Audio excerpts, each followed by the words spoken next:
Hola, en este video voy a hablar sobre la película del Dr. Strangelove, en How I Learned to Stop Worrying and Love the Bomb. Esta película fue dirigida por Stanley Kubrick y estrenada en 1964. La voy a analizar desde el tema del impacto de la violencia en la sociedad, ya que, aunque considero fue utilizada una película de comedia, tiene un poco de comedia, presenta una crítica profunda a la guerra, el abuso de poder, a las consecuencias que la violencia puede tener sobre toda la humanidad. Yo creo que la película demuestra que una decisión tomada por pocos líderes pueden desencadenar una catástrofe mundial y afecta la vida de millones de personas.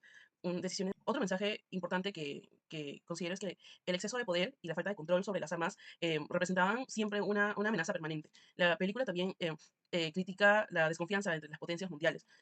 Demostraban cómo el miedo y la competencia podían conducir a decisiones completamente irracionales que incrementaban el riesgo de una guerra. Eh, Cuando el general Jack Ripper ordenó sin ninguna autorización presidencial un ataque nuclear contra la Unión Soviética, ahí se desarrolla una serie de situaciones que considero absurdas. Eh, Algunas eran provocadas con humor, pero representaban un peligro completamente real.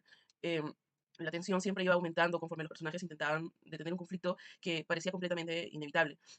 Dejando en claro que una vez iniciaba la violencia, resultaba muy difícil detener las consecuencias. Uno de los personajes que yo considero que daban un buen mensaje en la película era Jack, el general Jack Ripper, que representaba el fanatismo, la paranoia, el peligro.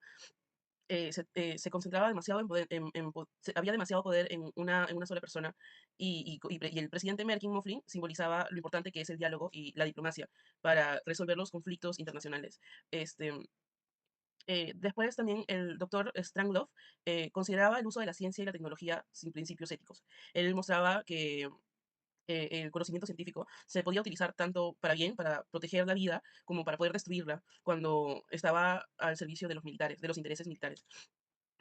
Bueno, la mayor parte de la historia fue transcurrida en salas de guerra, en bases militares y dentro de un bombardeo nuclear.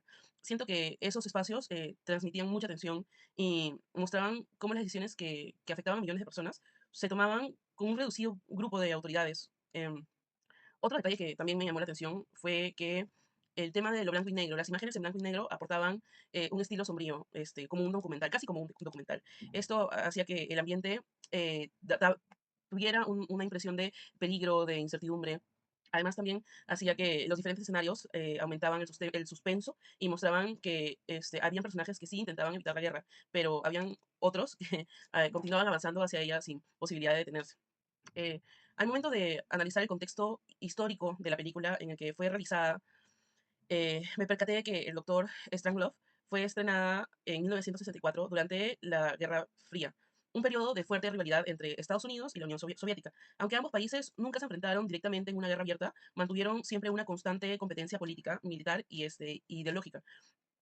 También considero que dio una intensa carrera, fue un camino largo sobre los armamentos, especialmente en el desarrollo de las armas nucleares. Un dato que me llamó la atención fue que justo 2 años antes del estreno de la película ocurrió la crisis de los misiles de Cuba en 1962, cuando el mundo estuvo al borde de la guerra nuclear debido a las instalaciones de los misiles eh, soviéticos que estaban en el territorio cubano. Este acontecimiento incrementó el miedo en toda la población y demostró que una decisión política equivocada podía provocar una catástrofe sin precedentes. Con respecto al contexto social, la película refleja una sociedad que vivía con un temor constante ante la posibilidad de una guerra nuclear. Por lo tanto, era muy común que la población realizara simulacros de ataques nucleares en las escuelas, en los edificios públicos, y muchas familias construyeron refugios para poder protegerse de un posible bombardeo. Este clima da miedo, ya que afectaba la vida cotidiana y generaba la ansiedad colectiva. La película, hasta cierto punto, usa el humor para mostrar que ese temor permanecía, o sea, estaba permanentemente, pero podía llevar incluso a comportamientos completamente irracionales hacia los líderes hacia los líderes y de la sociedad. Con respecto al contexto económico, la película, bueno, yo criticaría el enorme gasto que se destinó hacia el armamento nuclear durante la Guerra Fría, porque tanto Estados Unidos como la Unión Soviética invirtieron cantidades de dinero muy grandes en armas, en tecnología militar y sistemas de defensa. eh, Recursos que yo considero que se pudieron haber utilizado en la salud, en la educación y en el bienestar de la población. Bueno, voy a comparar esta película con Precious. Y al compararla, yo creo que ambas películas abordan el impacto de la violencia en la sociedad desde perspectivas completamente diferentes, ya que el doctor Strangelove, en esa película, la violencia se presentaba en una escala internacional y política, mostrando cómo una guerra nuclear podía destruir países enteros y afectar a millones de personas. En cambio, en Precious, eh, se retrataba una violencia íntima, familiar, centrada en el abuso físico, psicológico y sexual que sufría el adolescente dentro de su propio hogar. Mientras que una película analiza la violencia colectiva y sus consecuencias globales, la otra evidencia las secuelas emocionales y sociales que le había dejado en su hogar. A pesar de sus diferencias, ambas coinciden y transmiten que la violencia destruye vidas, limita el desarrollo humano y genera consecuencias que trascienden a las víctimas directas. En conclusión, el doctor Strangelove demuestra que el impacto de la violencia en la sociedad puede alcanzar dimensiones globales como el poder, el miedo y la tecnología que se utiliza sin responsabilidad. Y Kubrick logra transmitir el mensaje mediante la sátira, invitando al espectador a reflexionar sobre las consecuencias de la guerra y sobre la importancia de construir una cultura de paz. Comparada con Precious, la película evidencia que la violencia puede manifestar tanto en el ámbito internacional como en el entorno familiar. Sin embargo, en ambos casos deja profundas huellas en las personas y en la población, en la sociedad.